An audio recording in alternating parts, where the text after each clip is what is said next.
ഇപ്പോൾ അറിവിൻ്റെ പാഠപുസ്തകം തയ്യാറാക്കി അവതരിപ്പിക്കുന്നത് വല്യശാല രാജു. എഡിറ്റിംഗ് ശബ്ദമിശ്രണം ബോണി ജെ ബേസു.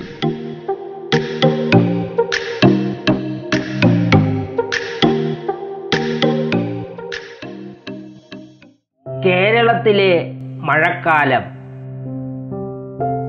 ഈ രാജ്യത്ത് വേനലൊന്നും വർഷമൊന്നും രണ്ട് കാലമുണ്ട്. വർഷകാലം ആരംഭിച്ചു കഴിഞ്ഞാലും 2 മാസത്തോളം ശക്തിയായ മഴയുണ്ടായിരിക്കുകയില്ല. അക്കാലത്ത് തങ്ങൾക്ക് ആവശ്യമുള്ള ഭക്ഷണ സാധനങ്ങളെല്ലാം നാട്ടുകാർ സൂക്ഷിച്ചു വയ്ക്കുന്നു. പിന്നീടുള്ള 2 മാസം തുടർച്ചയായ മഴയാണ്. തെരുവുകളിലും ചന്തകളിലുമെല്ലാം നദികളിലെ പോലെ വെള്ളം ഉണ്ടായിരിക്കും. ഈ സമയത്ത് പുറത്തിറങ്ങി സഞ്ചരിക്കാൻ ബുദ്ധിമുട്ടാണ്. അടുത്ത 2 മാസത്തിൽ മഴ ക്രമേണ കുറഞ്ഞു വരും. പിന്നീട് 6 മാസത്തേക്ക് ഒരു തുള്ളി മഴ പോലും പെയ്യില്ല. 15-ാം നൂറ്റാണ്ടിൽ കേരളത്തിലെത്തിയ ചൈനീസ് സഞ്ചാരിയായ മാഹുവാന്റെ വാക്കുകളാണ് ഇത്. വസന്തം, ഗ്രീഷ്മം, ശരത്, ഹേമന്തം എന്നിങ്ങനെ 4 കാലങ്ങളെക്കുറിച്ച് നമ്മൾ പറയാറുണ്ടെങ്കിലും കേരളത്തിൽ കാര്യമായി ഉള്ളത് 2 കാലങ്ങളാണ്. മാഹുവാൻ പറഞ്ഞതുപോലെ മഴക്കാലവും വേനൽക്കാലവും. മഴക്കാലം ഒന്നല്ല 3 ഉണ്ടെന്നതും നമ്മുടെ ഒരു സവിശേഷതയാണ്. ഇടവപ്പാതി, തുലാവർഷം, പിന്നെ വേനൽ മഴ. കടുത്ത വേനൽക്കാലം 3 മാസങ്ങളിൽ ഒതുങ്ങും. March, April, May. അറബിക്കടലിൻ്റെയും സഹ്യപർവ്വതത്തിൻ്റെയും ഇടയ്ക്കുള്ള കേരളത്തിൻ്റെ സ്ഥാനമാണ് ഈ കാലാവസ്ഥയ്ക്ക് കാരണം. ഭൂമധ്യരേഖയോടുള്ള അടുപ്പവും ഒരു പ്രധാന കാരണമാണ്.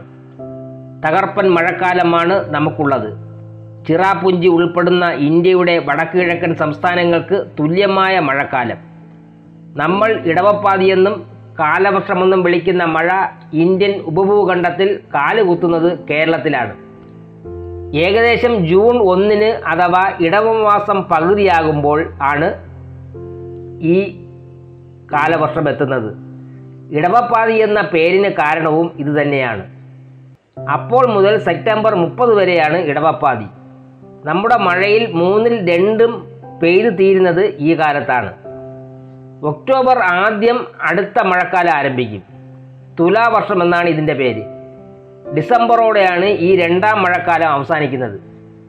ഈ 2 മഴക്കാലവും നമുക്ക് സമ്മാനിക്കുന്നത് മൺസൂൺ എന്ന കാറ്റാണ്. തെക്ക് പടിഞ്ഞാറൻ മൺസൂൺ ഇടവപ്പാതി കൊണ്ടുവരുമ്പോൾ വടക്ക് കിഴക്കൻ മൺസൂൺ തുലാമഴയുമായി വരുന്നു.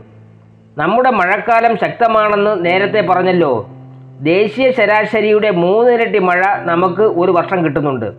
അതായത് ഒരാൾക്ക് ഒരു വർഷം 4500 ഘന മീറ്റർ വെള്ളം കിട്ടുന്നത്ര മഴ. ഇത്രയും വെള്ളം ഉണ്ടായിട്ടും നമ്മുടെ നാട്ടിൽ ജലക്ഷാമവും വരൾച്ചയും ഉണ്ടാകുന്നത് അത്ഭുതകരമാണ്. അതിന് പ്രധാനമായും 2 കാരണങ്ങളുണ്ട്. മഴയുടെ നല്ല പങ്കും ഒറ്റയടിക്ക് പെയ്തു പോവുകയാണ് കേരളത്തിൽ. ഇവിടെ ഒരു വർഷം മൊത്തം പെയ്യുന്ന മഴയുടെ 70% 2-3 മാസങ്ങൾ കൊണ്ട് പെയ്തു തീരും. ജൂൺ മുതലുള്ള ഇടവപ്പാതി കാലത്ത് ആണിത്. ഇടവപ്പാതി കഴിഞ്ഞാൽ മഴയുടെ അളവ് കുറയും. വെള്ളത്തിന് ക്ഷാമം തുടങ്ങുകയും ചെയ്യും. കുന്നുകളും മലകളുമൊക്കെ നിറഞ്ഞ കേരളത്തിൻ്റെ ഭൂപ്രകൃതിയും നമ്മുടെ ജലക്ഷാമത്തിൻ്റെ കാരണക്കാരനാണ്. മഴവെള്ളത്തിൽ നല്ല പങ്കും കുത്തിയൊലിച്ച് 24 മണിക്കൂറിനുള്ളിൽ അറബിക്കടലിലെത്തും. വെള്ളം ഇങ്ങനെ ഒഴുകിപ്പോകാതെ കഴിയുന്നത്ര സംരക്ഷിച്ചു നിർത്തിയാൽ മാത്രമേ നമ്മുടെ ജലക്ഷാമം മാറുകയുള്ളൂ. കേരളത്തിൽ ഒരു വർഷത്തെ പെയ്ത്തുവെള്ളം മുഴുവൻ കെട്ടി നിർത്തിയാൽ സംസ്ഥാനം മുഴുവൻ ഏകദേശം 10 അടി ഉയരത്തിൽ വെള്ളമുണ്ടാകുമെന്നാണ് കണക്കാക്കപ്പെടുന്നത്. കേരളത്തിലെ 44 നദികളിലും കൂടി ഒരു വർഷം ഒഴുകിപ്പോകുന്നത് 7200 കോടി ഘന മീറ്റർ വെള്ളമാണ്. നമ്മുടെ ഇപ്പോഴുള്ള അണക്കെട്ടുകളിലെല്ലാം കൂടി സംഭരിക്കാനാവുന്നത് വെറും 500 കോടി ഘനമീറ്റർ വെള്ളവും. ബാക്കിയെല്ലാം വെറുതെ ഒഴുകിപ്പോകുന്നു. മൺസൂൺ എന്നാൽ മഴയല്ല, കാറ്റാണ്.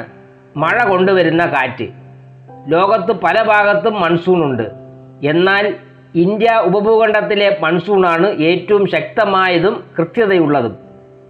ഏതാണ്ട് കൃത്യസമയത്ത് വരും, കൃത്യമായി പിൻവാങ്ങുകയും ചെയ്യും. ഇടവപ്പാതിക്ക് മഴ വരുമെന്ന് നമുക്ക് പണ്ടേ അറിയാമായിരുന്നു. പക്ഷേ അതിൻ്റെ രഹസ്യം കണ്ടെത്തിയത് അറബികളാണ്.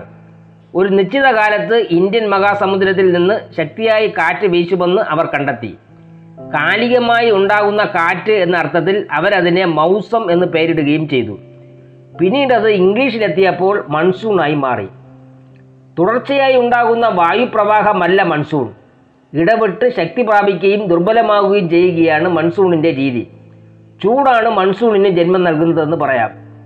ദക്ഷിണാർദ്ധഗോളത്തിൽ നിന്ന് യാത്ര തുടങ്ങുന്ന കാറ്റ് ഇന്ത്യൻ മഹാസമുദ്രവും അറബിക്കടലും പിന്നിട്ട് ഹിമാലയം വരെ എത്തി ഇന്ത്യൻ ഉപഭൂഖണ്ഡത്തെ മുഴുവൻ തണുപ്പിക്കും. മാർച്ച്, ഏപ്രിൽ, മെയ് എന്നിങ്ങനെ 3 മാസങ്ങളിലാണല്ലോ ഇന്ത്യയിലെ ഗ്രീഷ്മകാലം.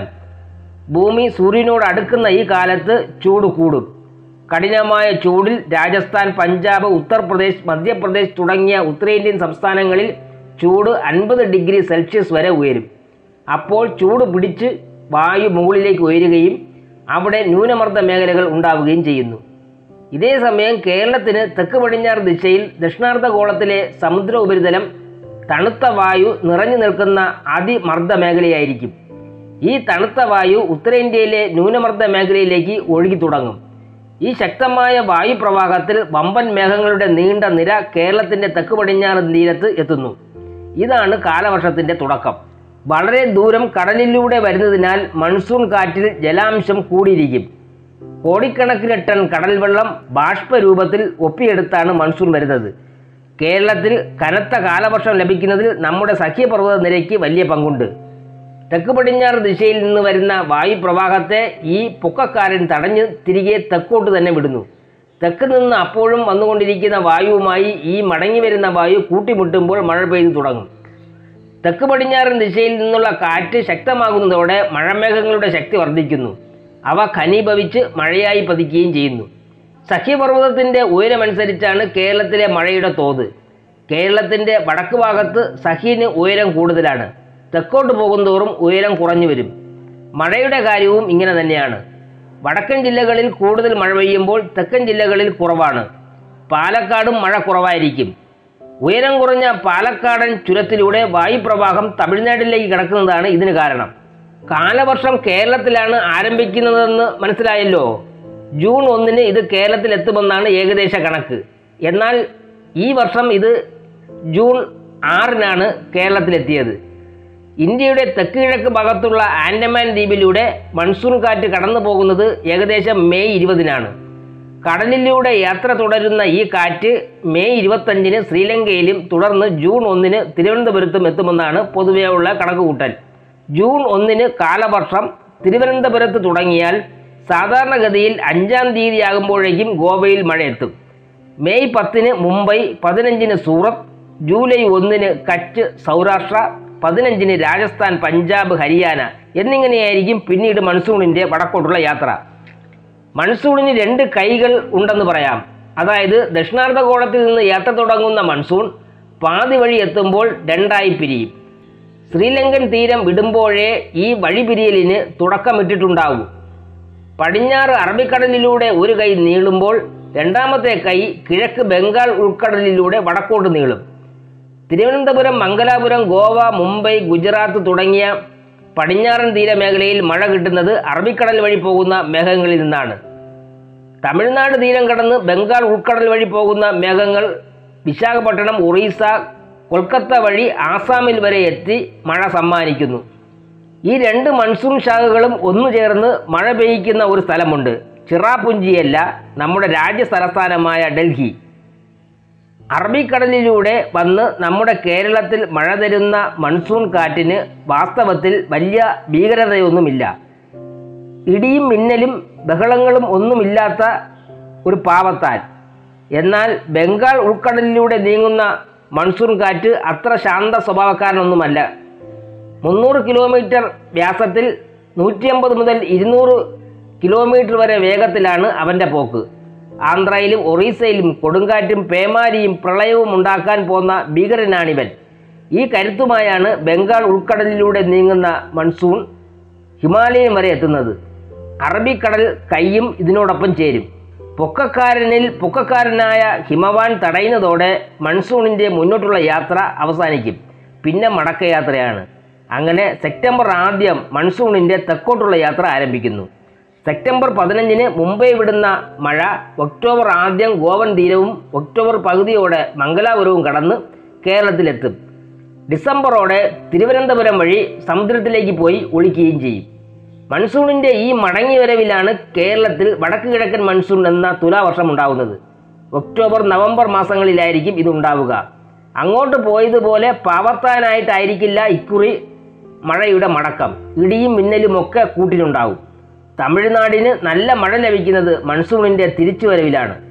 കേരളത്തിൽ മൺസൂൺ തുടങ്ങുന്നതോടെ അവിടുത്തെ കൊടുംചൂട് കുറയും. തമിഴ്നാട്ടിൽ കാലവർഷം ദുർബലമാണെങ്കിലും തുലാമഴ കേരളത്തിനേക്കാൾ കൂടുതൽ കിട്ടുന്നത് തമിഴ്നാട്ടിലാണ്. തിരുവാതിര ഞാറ്റുവേലയ്ക്ക് തിരിമുറിയാതെ മഴ. നമ്മുടെ നാട്ടിൽ പ്രചാരത്തിലുള്ള ഒരു പഴഞ്ചൊല്ലാണ് ഇത്. തിരുവാതിര ഞാറ്റുവേലക്കാലത്ത് കോരിച്ചൊരിഞ്ഞ് മഴ പെയ്യുമെന്നാണ് ഇതിൻ്റെ അർത്ഥം. ഈ ഞാറ്റുവേല എന്താണെന്ന് നോക്കാം. മലയാള മാസത്തിലെ അശ്വതി, ഭരണി, കാർത്തിക തുടങ്ങിയ 27 നക്ഷത്രങ്ങളെക്കുറിച്ച് കേട്ടിരിക്കുമല്ലോ. തിരുവാതിരയിലും മകയിരവുമൊക്കെ അവയിൽപ്പെടും. ഭൂമി സൂര്യനെ ചുറ്റുന്ന പ്രദക്ഷിണ വഴി ഈ നക്ഷത്രങ്ങളുടെ അടിസ്ഥാനത്തിൽ 27 ഭാഗങ്ങളായി തിരിച്ചിട്ടുണ്ട്. ഈ ഭാഗങ്ങളാണ് ഞാറ്റുവേലകൾ എന്ന് പറയുന്നത്. മറ്റൊരു വിധത്തിൽ പറഞ്ഞാൽ സൂര്യൻ ഒരു നക്ഷത്രത്തിൽ നിൽക്കുന്ന കാലമാണ് ഒരു ഞാറ്റുവേല. ഏകദേശം 13.5 ദിവസമാണ് ഒരു ഞാറ്റുവേലയുടെ കാലം. ഇനി ഞാറ്റുവേല എന്ന വാക്കിൻ്റെ അർത്ഥം എന്താണെന്നറിയാമോ? ഞായർ, വേല എന്നീ വാക്കുകളിൽ നിന്നാണ് ഞാറ്റുവേല ഉണ്ടായിരിക്കുന്നത്. ഞായർ എന്നാൽ സൂര്യൻ, വേല എന്നാൽ വേള, അതായത് സമയം. ഞാറ്റുവേല എന്നതിന് സൂര്യൻ്റെ സമയമെന്നാണ് അർത്ഥം. ഒന്നിലധികം ഞാറ്റുവേലകൾ ഉൾപ്പെട്ടതാണ് ഓരോ മലയാള മാസവും. മഴയ്ക്ക് പേരുകേട്ട തിരുവാതിര ഞാറ്റുവേല വരുന്നത് മിഥുന മാസത്തിലാണ്. മകയിരം, പുണർദം എന്നീ ഞാറ്റുവേലകളും മിഥുനത്തിൽ തന്നെ. മകയിരം ഞാറ്റുവേലയുടെ ആദ്യ പകുതി ഇടവമാസത്തിൽ കഴിയും. ബാക്കിയാണ് മിഥുനത്തിൽ വരുന്നത്. ഈ ഞാറ്റുവേലകൾ നോക്കിയാണ് മുമ്പ് നമ്മുടെ നാട്ടിലെ കർഷകർ കൃഷിപ്പണികൾ നടത്തിയിരുന്നത്.